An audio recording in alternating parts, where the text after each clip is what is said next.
Thanks so much, everyone, for staying with us on the program. There are those whose name will be on the ballot on that day, and they will want their votes to be captured electronically. And they are a major stakeholder. They ran against President Bola Tinubu in 2023. We don't know whether they will be on the ballot, but he's one of those who say he has a stake. And in this matter, not only as a lawyer, a senior lawyer but someone who also thinks that the right thing must be done. But what's that right thing? I'm being joined by Prince Adebayo, is the 2023 presidential candidate of the SDP. Thank you, Prince, for joining us tonight. Good to see you, Shehu, and God bless Nigeria. I appreciate it. God bless Nigeria. Interestingly, that when I get to the airport, people now call me God bless Nigeria. Yes, but I mean, we must deliberately be praying for our country. We need it. We need it. We need to work and pray. But thank you so much indeed. Do you feel threatened as someone who ran for president that this conversation has taken this dimension about the transmission of result? And if your name is going to be on the ballot again, do you think that if this does not go through, that your votes or vote for you might be threatened if you were on the ballot? I feel ashamed that we are discussing something as straightforward as this. I feel disappointed that our national leaders are showing that they don't say the truth when they say the national pledge. That I pledge to Nigeria, my country, to be faithful, loyal, honest, to serve Nigeria with all my strength, to defend our unity, and uphold her honor and glory. So help me God. That they are lying. Because a decent person in a decent society who sees that we are coming together, we have solved 3 problems for this country. We have said we will not be ruled from abroad, no matter who the person is. We got independence. We have said that we will not be ruled by anybody not elected by the people. That we must end military rule, end coups, end hijack of power. 3, we have said that we are not going to have violence in our election again. No burning of houses, no wet here, no all of that. Now, the National Assembly agreed.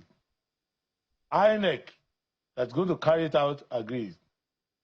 Professional bodies agreed. Political parties agreed. Civil society organizations agreed. The House Committee agrees. The Senate Committee agrees. Then the Senate President, receiving text messages from saboteurs, decided to set the country on fire. Over what? Over a minimum requirement that elections should be seen by the public to be transparent. There are still other problems, like campaign finance, like excessive spending, like buying of votes, like all those things. But this basic requirement, imagine if there is a football team that says that they are only going to play a match where the referee agrees not to use the VAR in case there's a dispute. So that is what is making me to feel like, is this how I want to spend my lifetime? I spend my youth fighting the military. I'm now going to spend my adult life fighting electoral bandits masquerading as legislators. Is this what I want to do the next decade? Are these discussions we should be having in 2026? Is this what President Bola Tinubu, who was holding hands with the late President Muhammadu Buhari and other opposition people, saying that the will of the people must be done, walking on the street? Is this what they meant, to come and asphyxiate democracy and end it with one stubborn sabotage of the Electoral Act amendment? Because I can tell you, you are talking about my name in the ballot. Nobody is going to this ballot without the proper law being passed. So So we see and we hear the response of the National Assembly, and the Senate President had come out on Saturday to say, "Look, I don't know why people are jumping the gun. We have not yet finalized." And he's saying, look, these are the reasons behind some of the disapprovers on some of the technicalities involved in the framing of the amendment that could possibly cause a legal problem technical infrastructure problems, and also give us some inconclusiveness to our elections if we are not careful. Those are the explanations of Senator Godswill Akpabio on Saturday. But there will be an emergency plenary tomorrow. Do you think that there is a way to salvage the situation tomorrow? The way to salvage the situation is for Godswill Akpabio to remember his beginnings, his humble beginnings, to know that he's a nobody in Nigeria. He's only somebody today because of the will of the people of Akwa Ibom State who made him governor, who also sent him to the National Assembly, and the will of Nigerians to have a Senate president. So he's not here to come and lecture us. He's not wiser than the next person. What he's doing is where he's supposed to show leadership. He wants to make himself a mercenary to undermine democracy. The solution is for him to go back and repent. Let the process conclude. We've agreed on this language. It is very clear. This language was signaled to us by the Supreme Court. I myself stood in front of the Supreme Court to argue the case on these issues.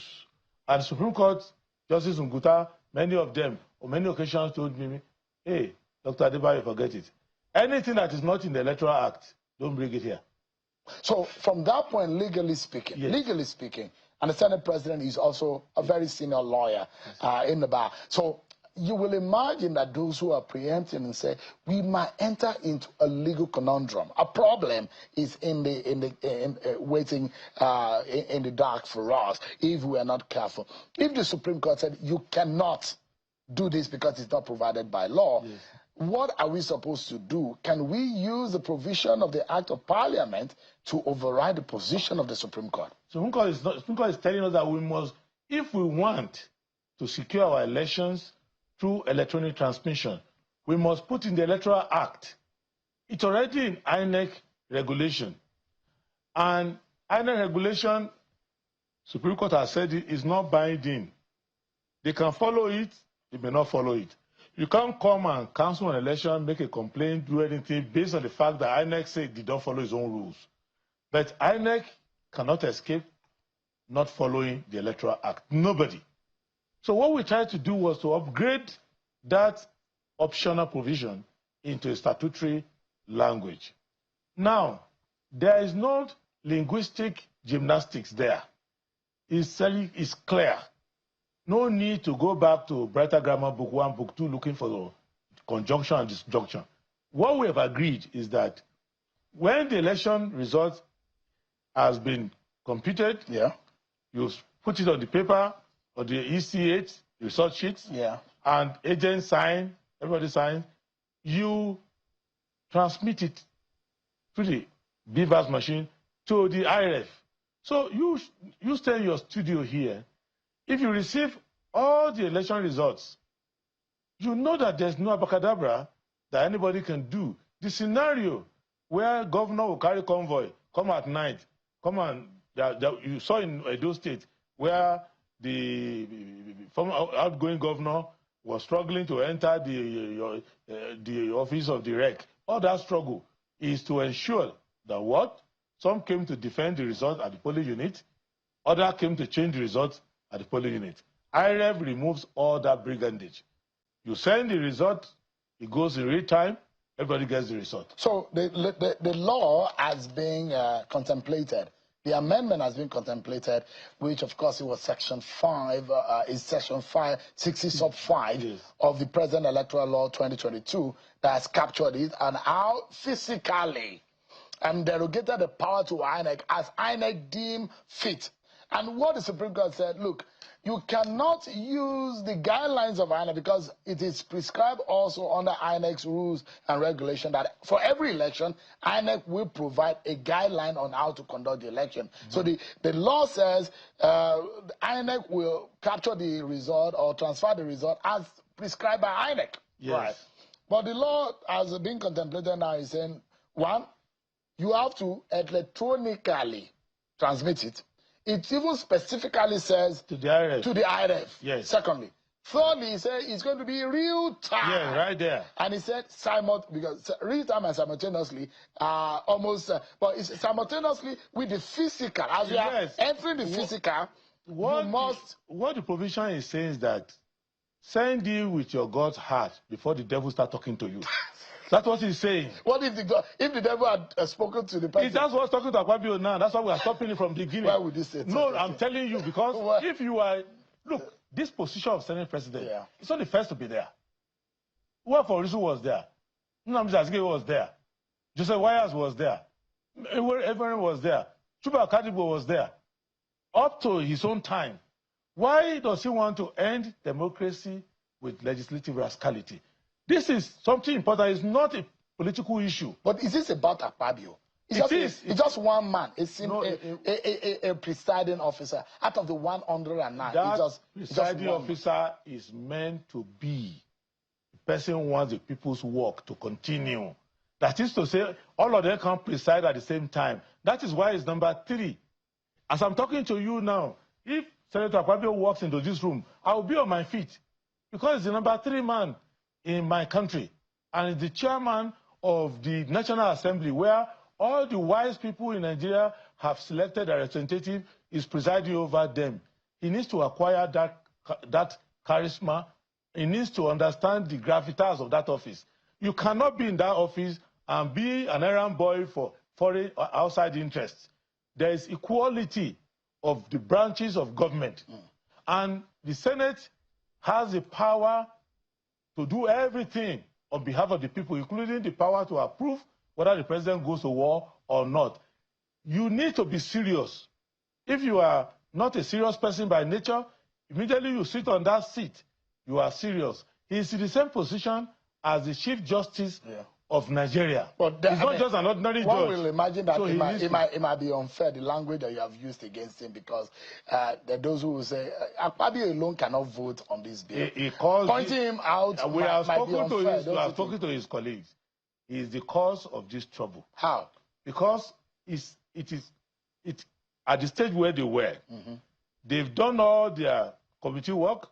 They've gone to discuss the matter in the executive session, which all of them were there, and they were to come out to formalize it.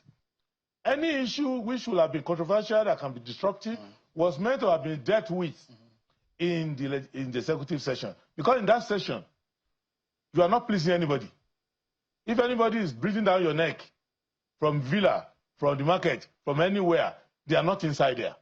You are there with your, just like judges, after hearing a case, they go into their chamber and hold conference. They're not trying to please anybody. There's no plea to the gallery. So they debated the issue.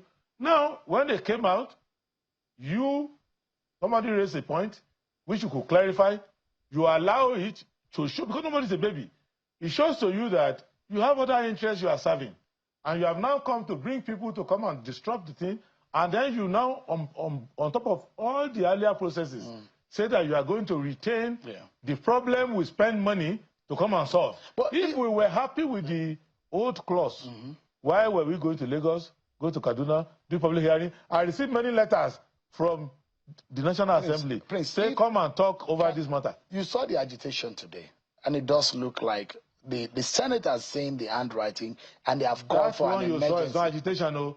That is warm-up. Really? I tell you, I pray to God Almighty that will resolve the matter. That one is not agitation, no. That is fashion parade. When they see... It's a child's play? It's a fashion parade. To what you guys are planning? Yes, I just came from Lagos now. You will see the news, we're all planning. Everybody's all over the country planning. Because this democracy is important to me than me becoming president. This democracy is more important to me than me being a billionaire. Be more important to me than any other thing. Because the ability of the black man to have a country of his own, where he can experiment his talent, protect his family, protect his children, and we can project our power to the world. It is true democracy. So that is the same government is saying that they caught coup plotters. All of us were worried. You called me to the studio here. We were discussing that if you are a coup plotter, we deal with you in this country. Why are we dealing with coup plotters? And we are allowing coup plotters to be National Assembly and frustrate the intention of the people of Nigeria. What we need to understand is the representative government. Nobody among them there is reality. Prince, we surrendered the power of all the people of Nigeria and gave to the National Assembly.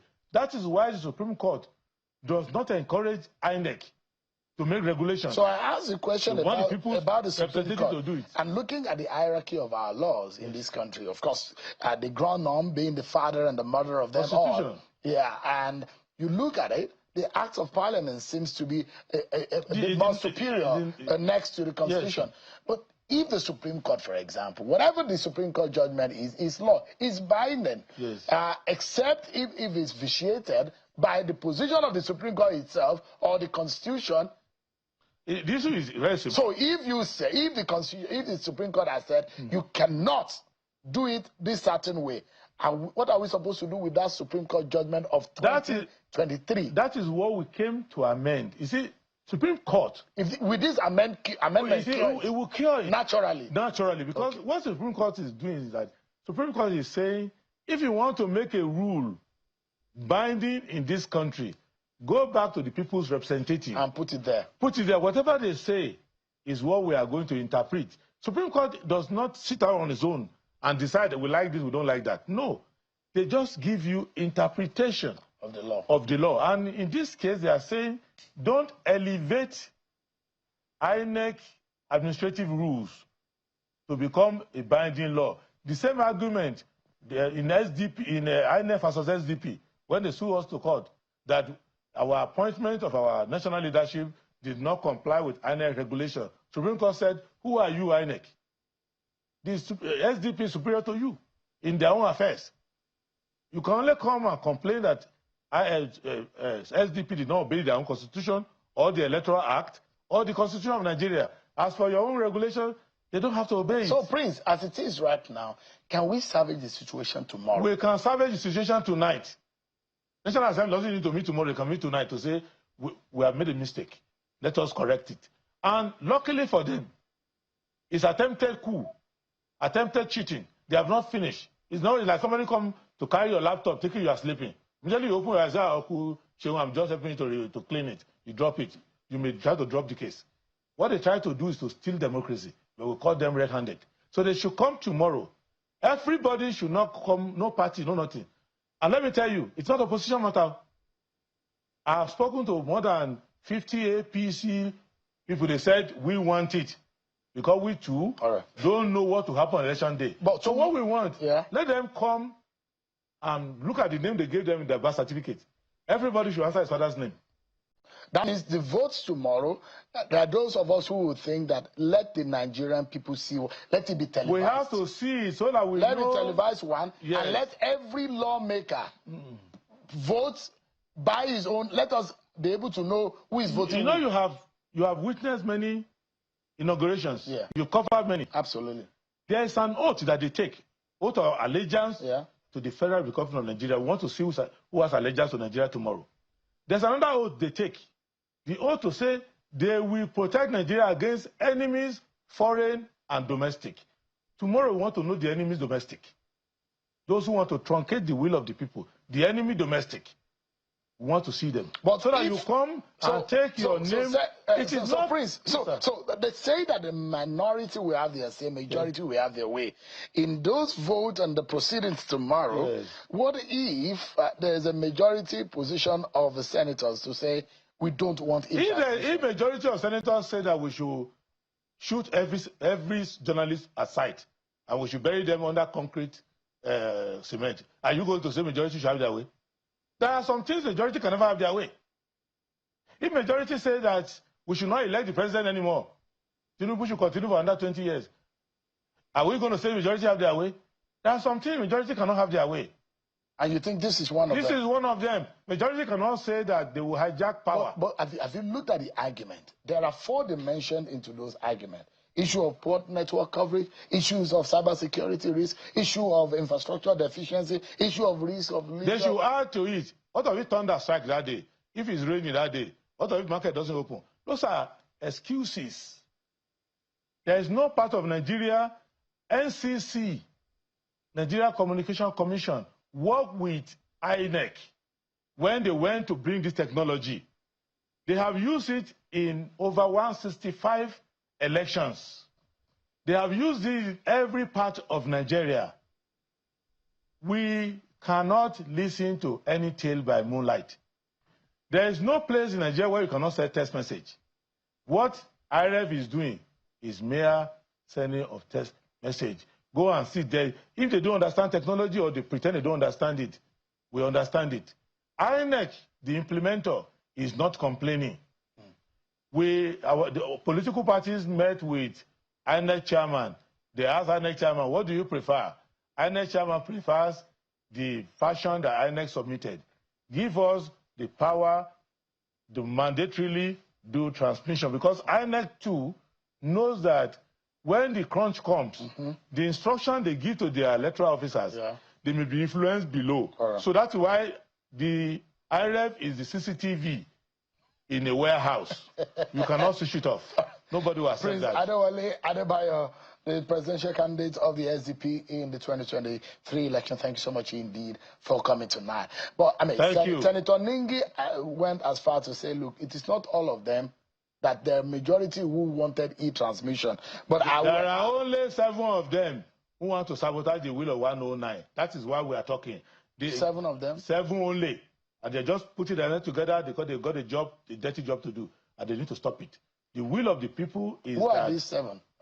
Adebayo and 6. They know themselves. And I think they are repenting now. They need to go and pass the law. We need this democracy more than any other thing. All right, thank you. Please, God tomorrow, bless it will be good for us to have this televised.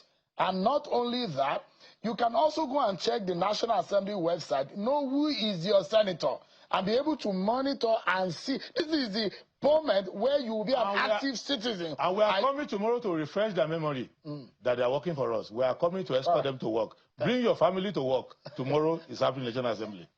President Adebayo, thank you so much. Thanks so much, everyone, for being a good company. The conversation continues. Of course, you can see what's happening online and social media. You can be an active citizen. Don't sit on the sideline. Thank you so much for watching. I'm Sean Kimale. God bless Nigeria.